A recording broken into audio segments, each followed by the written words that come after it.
Bismillahirrahmanirrahim. Assalamualaikum warahmatullahi wabarakatuh. Selamat pagi semuanya. Perkenalkan, kami dari kelompok 5 yang akan membawa materi pada hari ini yang berjudul Teori Pembelajaran dalam Psikologi. Tak kenal maka tak sayang, maka dari itu kenalkan kami dari kelompok 5. Yang pertama yaitu Sari Karina Azhara, Theodorus Metang, Faizal Adriansyah, Nazwa Berliana Putri Saharani, Dina Syafira Aryadityan, saya sendiri, Isyana Dinda Nadifa, Tasya Ferdinandiko. Selanjutnya yaitu teori stimulus respon. Teori pembiasan klasik dari Pavlov. Ivan Pavlov menemukan bahwa merespon dapat dibentuk melalui asosiasi antara stimulus netral dan stimulus alami. Dalam eksperimen bunyi bel yang awalnya netral dapat memicu air liur pada anjing setelah dikaitkan berulang kali dengan makanan. Dalam pembelajaran, teori ini menunjukkan bahwa kebiasaan belajar positif dapat dibentuk dengan mengaitkan kegiatan belajar dengan pengalaman menyenangkan, seperti memberi pujian atau hadiah. Selanjutnya yaitu teori penghubung dari Thorndike. Thorndike disebut juga teori penyerapan yang menghubungkan antara stimulus dan respon, yang dikenal dengan teori connectism.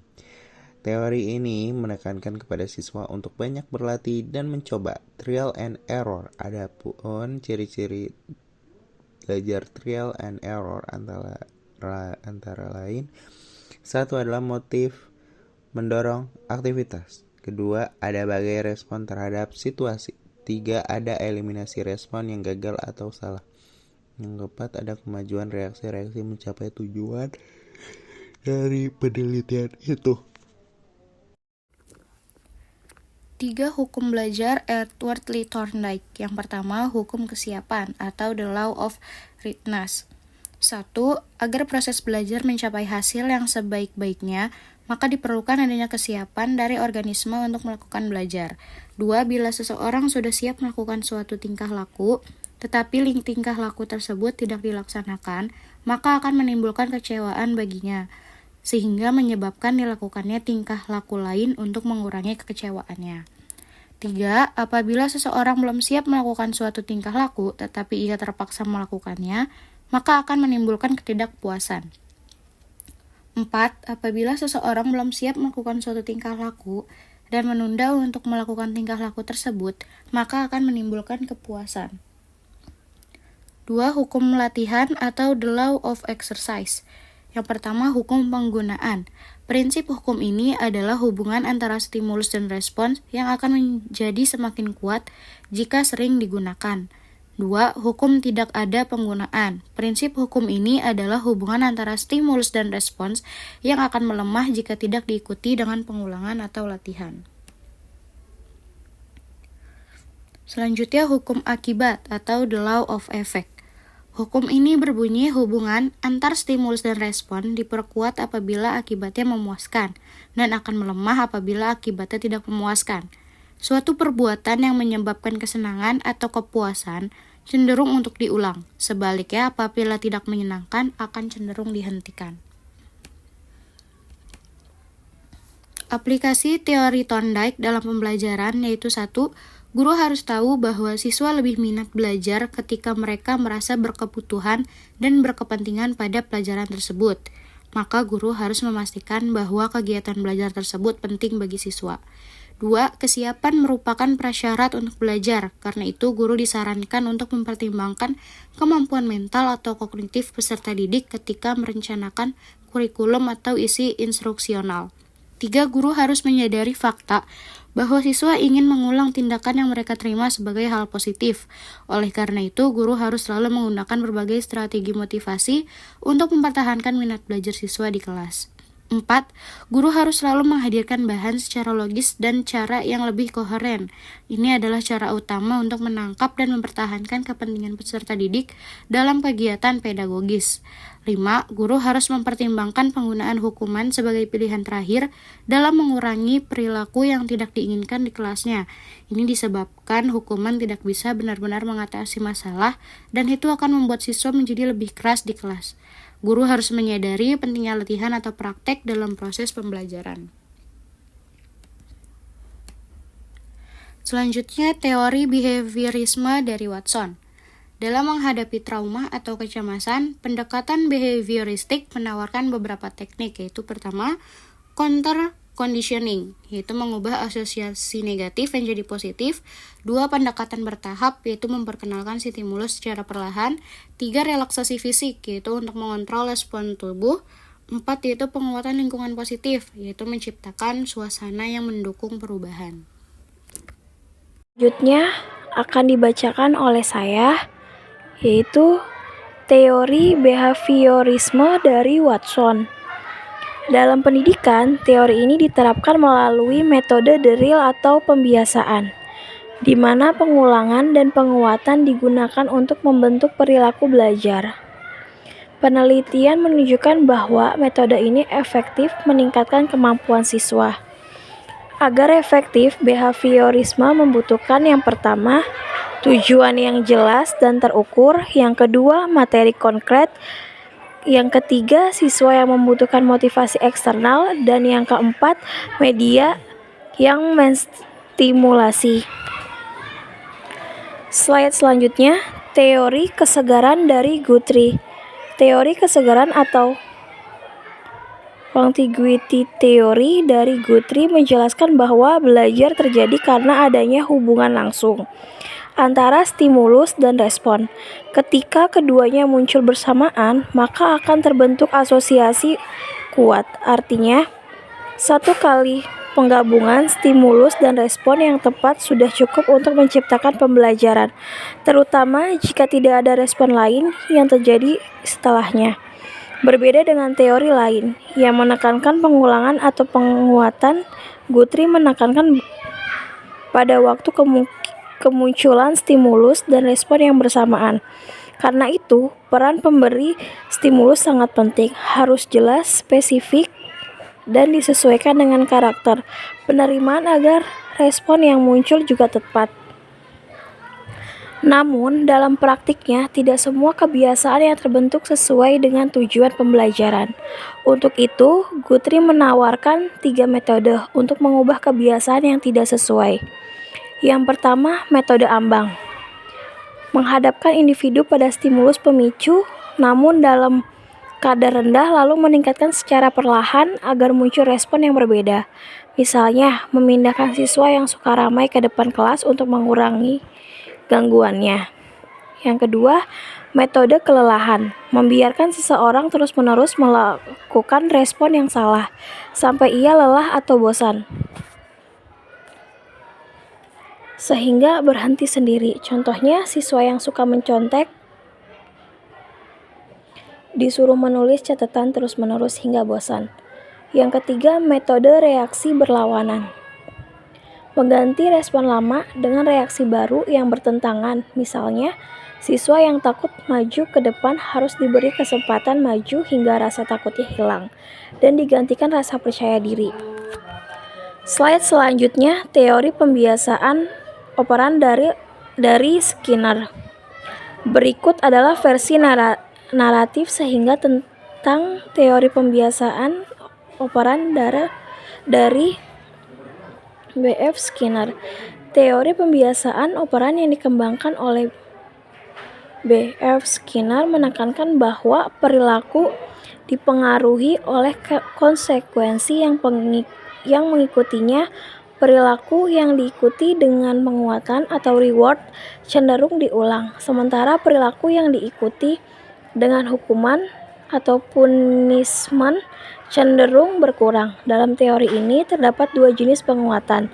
Yang pertama, penguatan positif, memberikan hadiah atau penghargaan setelah perilaku yang diinginkan, seperti pujian atau hadiah untuk peserta didik yang aktif. Yang kedua, penguatan negatif, menghilangkan hal yang tidak menyenangkan sebagai penghargaan seperti mengurangi tugas tambahan setelah siswa menunjukkan perilaku yang baik. Secara keseluruhan, teori ini menunjukkan bahwa konsekuensi dari perilaku sangat penting untuk membentuk kebiasaan yang diinginkan dalam pembelajaran. Slide selanjutnya, teori pengurangan dorongan dari Hull. Teori pengurangan dorongan dari Hull menjelaskan bahwa perilaku manusia dipengaruhi oleh dorongan biologis seperti lapar, haus, atau rasa aman. Clark Hull berpendapat bahwa dorongan ini memotivasi individu untuk bertindak, dan belajar terjadi ketika dorongan tersebut dipenuhi atau dikurangi. Proses ini disebut drive reduction, yang mengarah pada pembentukan perilaku yang lebih kuat. Untuk slide selanjutnya, yaitu teori pengurangan dorongan dari Hull.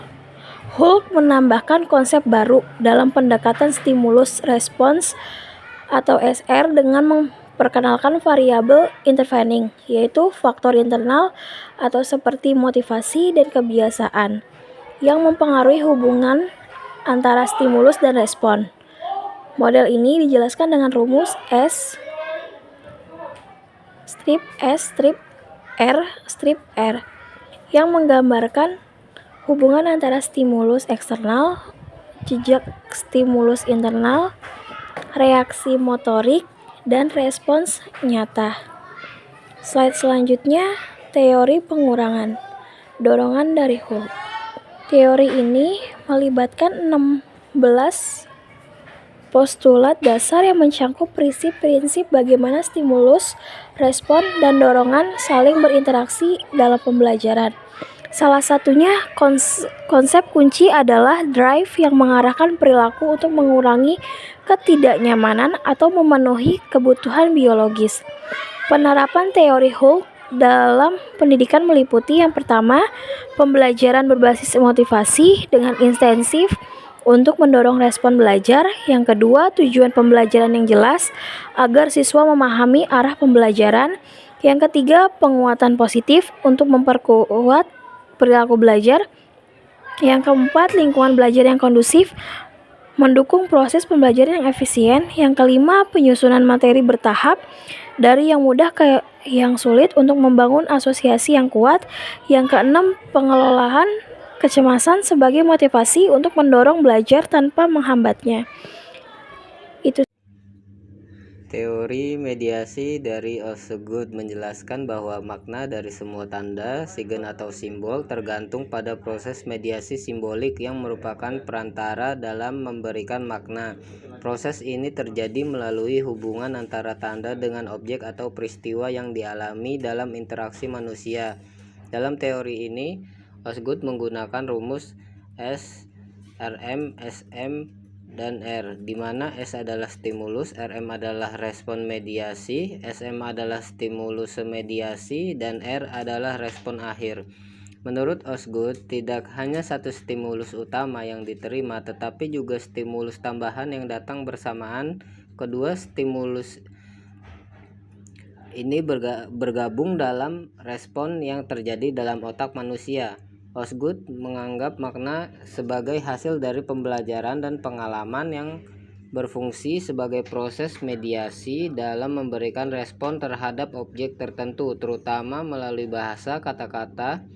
Sebagai contoh, tanda atau sigen menjadi pelambang yang dipelajari dan berfungsi untuk merangsang respon tertentu terhadap objek yang dimaksud. Teori ini mendasarkan makna dan respon pada proses mediasi yang berkembang melalui interaksi dengan objek dan peristiwa yang dialami. Osgood menyatakan bahwa proses mediasi lambang atau tanda adalah inti dari pembentukan makna dalam perilaku manusia. Teori dua faktor dari Mower. Teori dua faktor dari Mower menjelaskan bahwa hasil belajar dipengaruhi oleh dua faktor utama, yaitu faktor internal dan eksternal yang saling terkait dan mempengaruhi satu sama lain. Jika salah satu faktor terganggu, hasil belajar juga akan terpengaruh. Faktor internal berasal dari dalam diri siswa yang meliputi faktor fisik, yaitu kesehatan umum, kecacatan fisik, dan kelelahan mempengaruhi kemampuan belajar siswa. Faktor psikologis, motivasi, minat, kecerdasan bakat, serta perhatian dan konsentrasi berperan penting dalam proses pembelajaran. Faktor emosional, stabilitas emosi, dan rasa percaya diri mendukung fokus dan keterlibatan siswa dalam belajar. Faktor eksternal berasal dari lingkungan sekitar siswa, lingkungan keluarga, dukungan orang tua, kondisi ekonomi, dan relasi keluarga mempengaruhi kesejahteraan emosional dan semangat belajar siswa. Lingkungan sekolah, kualitas guru, metode pembelajaran, dan fasilitas belajar yang tersedia mempengaruhi efektivitas pembelajaran. Lingkungan sosial dan budaya, pengaruh teman sebaya, media massa, dan nilai-nilai sosial dapat memperkuat atau menghambat motivasi belajar siswa. Kedua faktor ini bekerja bersama untuk membentuk hasil belajar siswa, dan keduanya perlu diperhatikan agar proses belajar dapat berjalan optimal. Teori behaviorisme purposif dari Tolman. Edward G. Tolman memperkenalkan teori behaviorisme purposif yang menyatakan bahwa perilaku manusia bersifat molar, yakni diarahkan pada tujuan tertentu. Meskipun menggunakan pendekatan eksperimen yang behavioristik, Tolman fokus pada aspek kognitif perilaku. Menurutnya, suatu rangsangan akan menghasilkan respon tertentu, namun respon ini bisa berubah seiring dengan perkembangan kognisi dan pemahaman individu terhadap situasi baru. Contohnya, sopan santun kepada guru yang diajarkan sejak kecil bisa berubah bentuk ketika berhadapan dengan dosen di perguruan tinggi, menyesuaikan konteks dan harapan sosial yang baru. Tolman membedakan antara belajar learning dan kinerja performance. Seseorang mungkin telah mempelajari sesuatu yang tidak menampilkannya sampai ada kebutuhan atau situasi yang memicunya. Ini terlihat dalam eksperimennya tentang latent learning, belajar yang terjadi tanpa penguatan langsung namun baru tampak saat dibutuhkan. Konsep-konsep kunci dalam teorinya antara lain yaitu yang pertama ada konfirmasi versus penguatan. Tolman tidak menganggap penguatan sebagai kunci utama dalam belajar. Ia memperkenalkan konsep informasi, yaitu proses kognitif di mana hipotesis tentang lingkungannya diuji melalui pengalaman. Hipotesis yang terbukti benar dipertahankan, sedangkan yang salah ditinggalkan. Ini menunjukkan bahwa perilaku memiliki tujuan. Yang kedua, vicarious trial and error. Tolman mengamati tikus yang berhenti dan tanpa berpikir saat menjelajahi labirin. Perilaku ini mencerminkan proses kognitif dalam mengevaluasi pilihan sebelum bertindak, bukan sekedar reaksi otomatis. Yang ketiga ada belajar versus kinerja. Seseorang bisa saja telah belajar, tetapi baru menunjukkannya pengetahuan tersebut ketika ada kebutuhan. Contohnya, seseorang baru mencari keran air saat haus, meski sebelumnya sudah tahu lokasinya. Yang keempat, pembelajaran laten. Pembelajaran laten adalah proses belajar tanpa penguatan langsung yang baru terlihat saat dibutuhkan. Tolman membuktikannya lewat eksperimen tikus yang belajar navigasi labirin tanpa hadiah di awal, namun menunjukkan penguasaan saat hadiah diperkenalkan.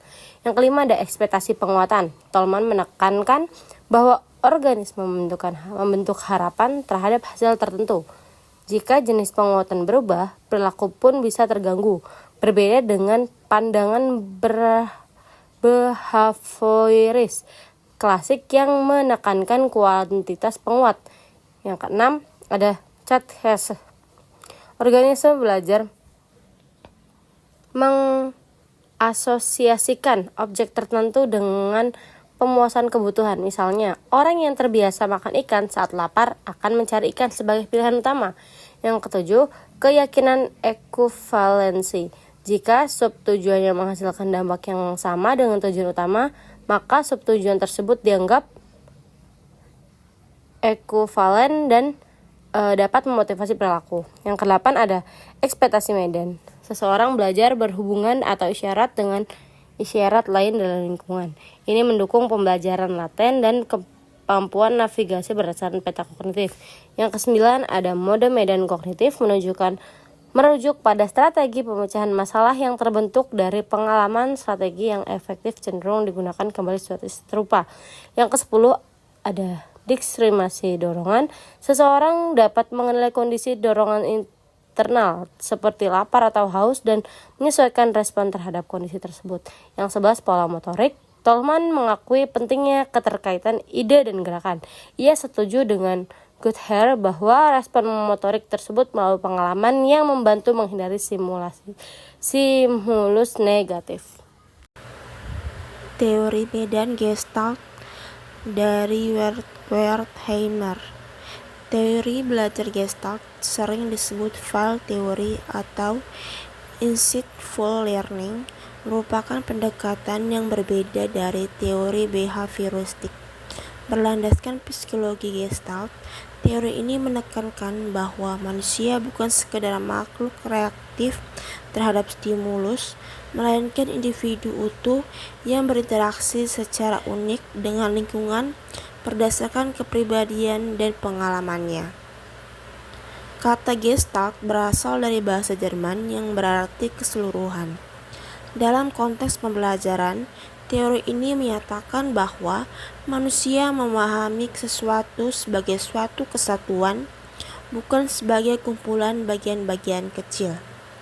Ini berbeda dengan pendekatan behavioristik yang menekankan hubungan stimulus-respon yang terukur secara langsung.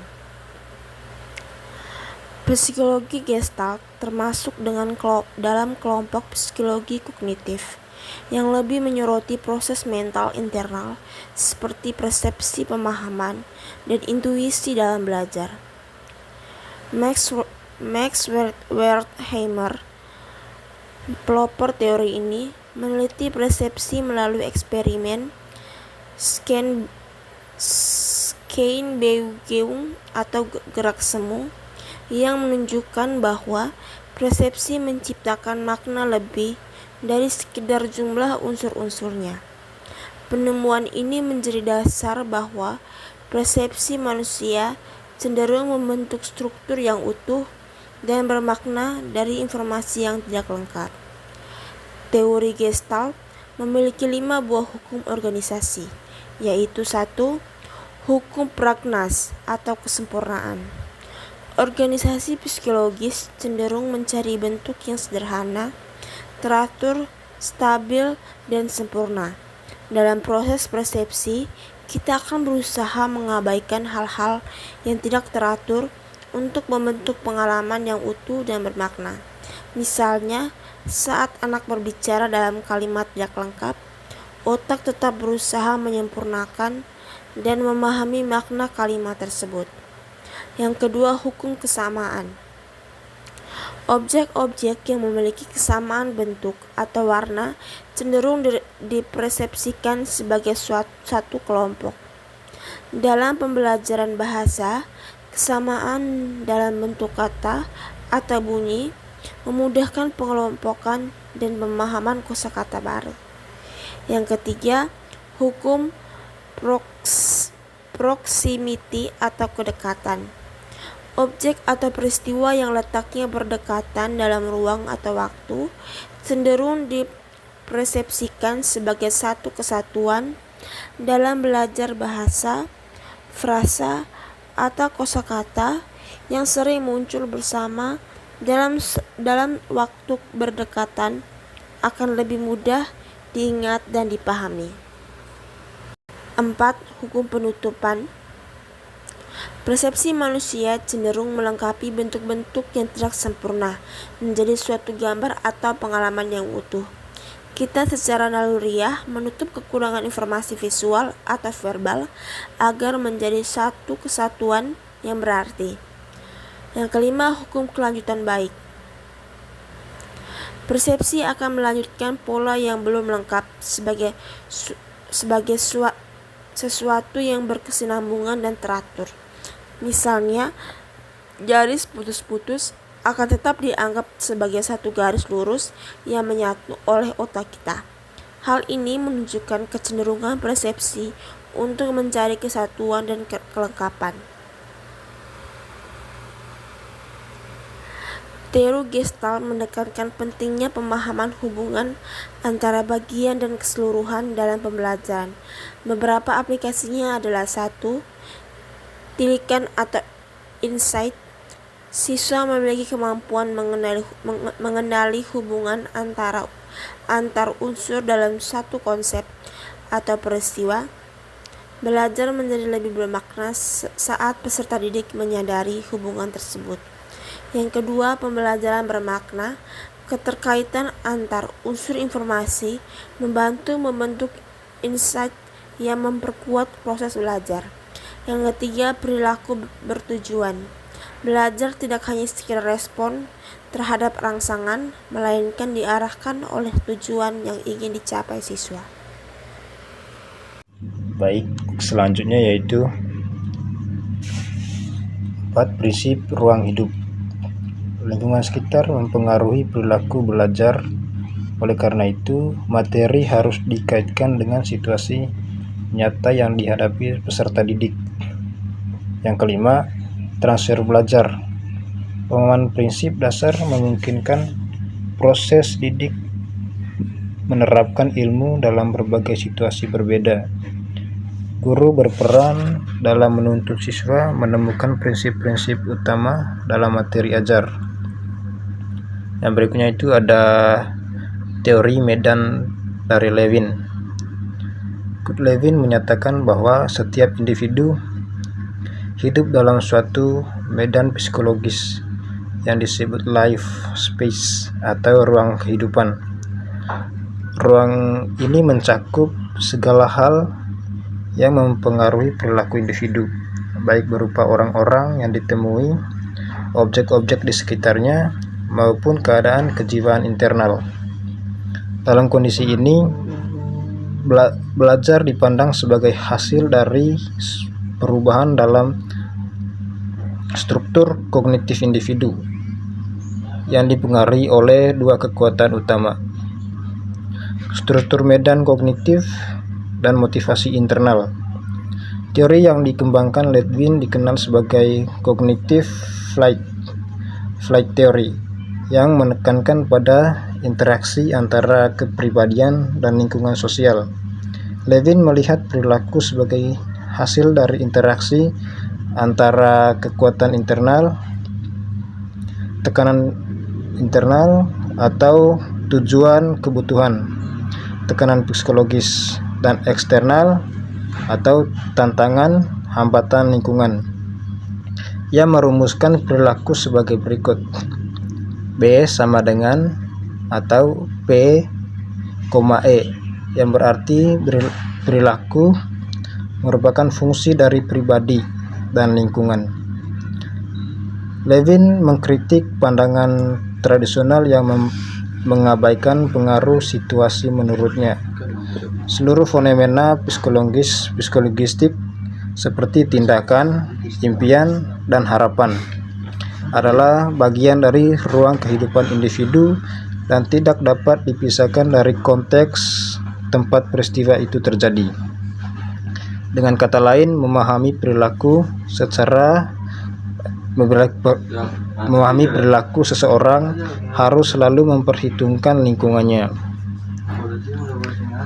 Teori medan Levin sejalan dengan prinsip Gestalt, yakni bahwa keseluruhan lebih penting daripada bagian-bagian terpisah. Misalnya, perilaku seseorang anak yang agresif harus dipahami sebagai hasil interaksi dengan lingkungan yang juga agresif. Dalam pendekatan ini, perilaku sebagai berikut. Yang pertama, merupakan fungsi dari kondisi medan saat itu. Yang kedua, dianalisis secara holistik atau keseluruhan sebelum bagian. Dan yang ketiga, dapat dijelaskan secara sistematis dan bahkan matematis. Teori medan juga menggunakan analogi dari medan dinamis dalam fisika seperti medan magnet, di mana semua elemen saling berinteraksi dan mempengaruhi secara serentak.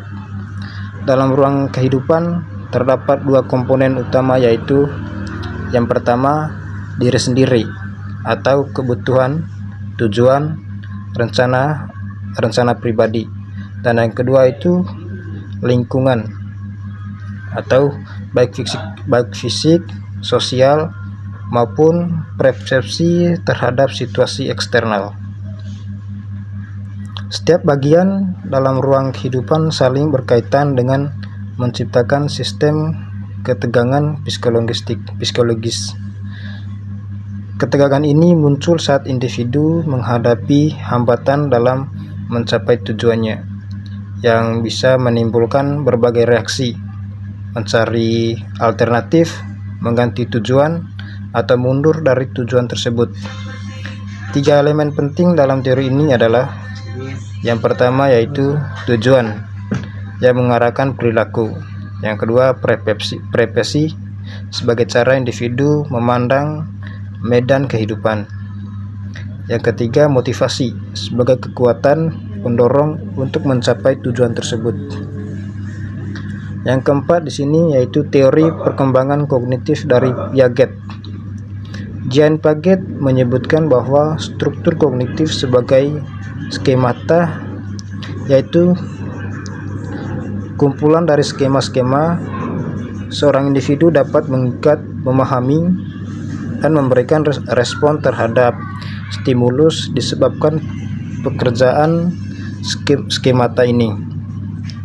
Skemata berkembang secara kronologis sebagai hasil interaksi individu dengan lingkungannya, sehingga individu yang lebih dewasa memiliki struktur kognitif yang lebih lengkap daripada ketika ia masih kecil. Perkembangan skemata ini terus-menerus melalui adaptasi dengan lingkungannya.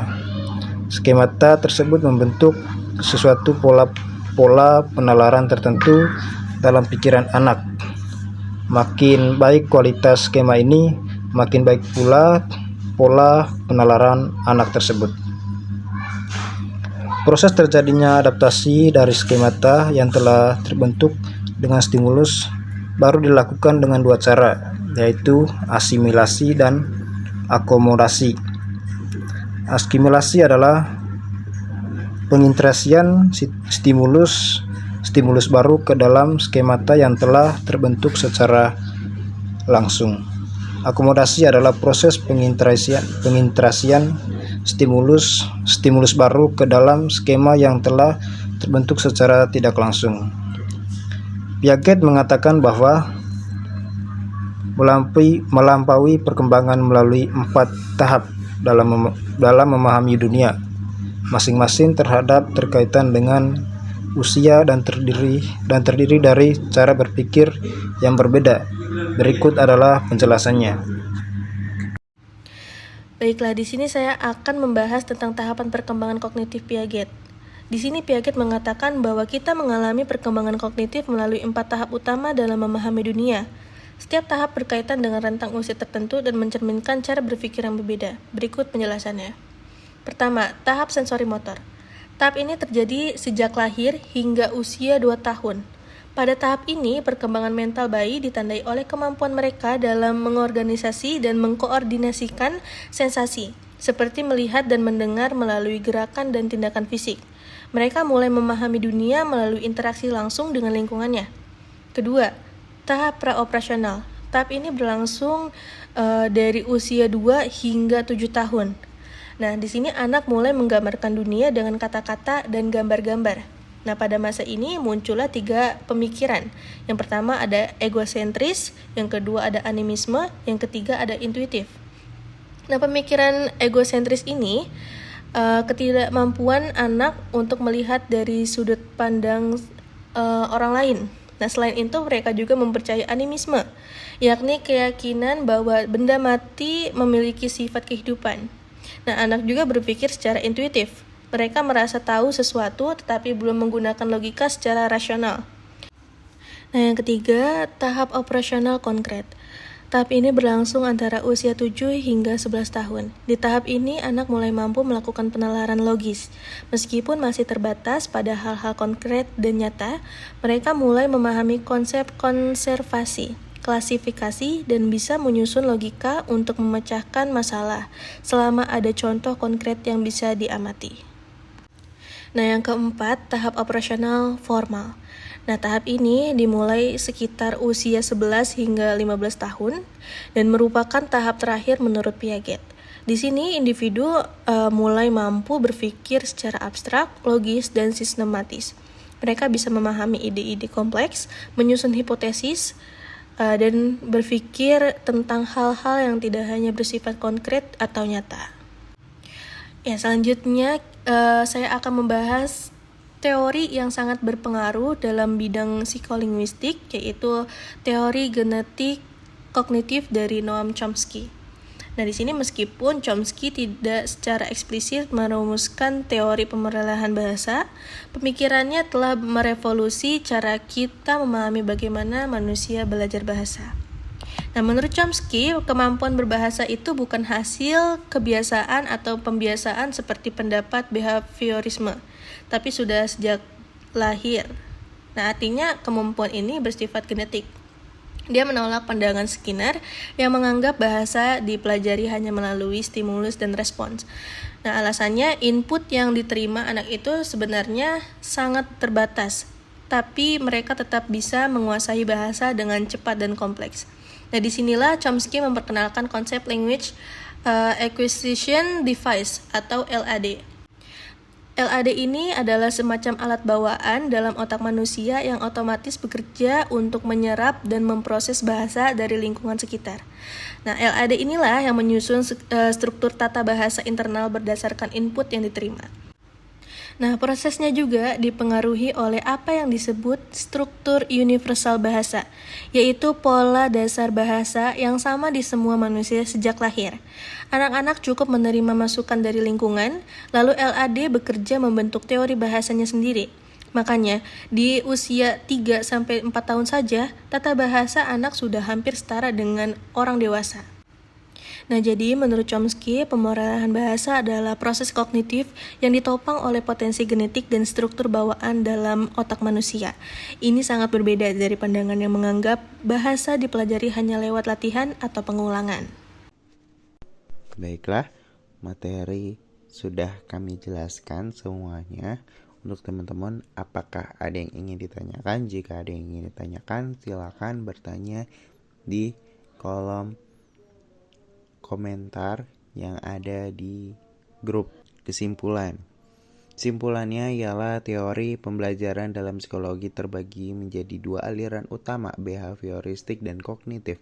Aliran behavioristik menekankan pembentukan perilaku melalui stimulus respon yang diperkuat seperti yang dikemukakan Pavlov, Thorndike, dan Skinner. Sementara itu aliran kognitif dengan tokoh seperti Piaget, Tolman, dan Chomsky menyoroti proses mental seperti pemahaman dan penalaran. Bagi pendidik, memahami dan mengintegrasi keduanya, pendekatan ini penting untuk menciptakan strategi pembelajaran yang lebih efektif dan menyeluruh. Terima kasih kepada teman-teman yang telah menyempatkan waktunya untuk memahami materi pada hari ini. Kami ucapkan terima kasih banyak. Kami dari kelompok 5 mohon maaf bila ada kekurangan dan kesalahan pada penjelasan materi hari ini. Kurang lebihnya mohon maaf. Wassalamualaikum warahmatullahi wabarakatuh. Selamat pagi semuanya.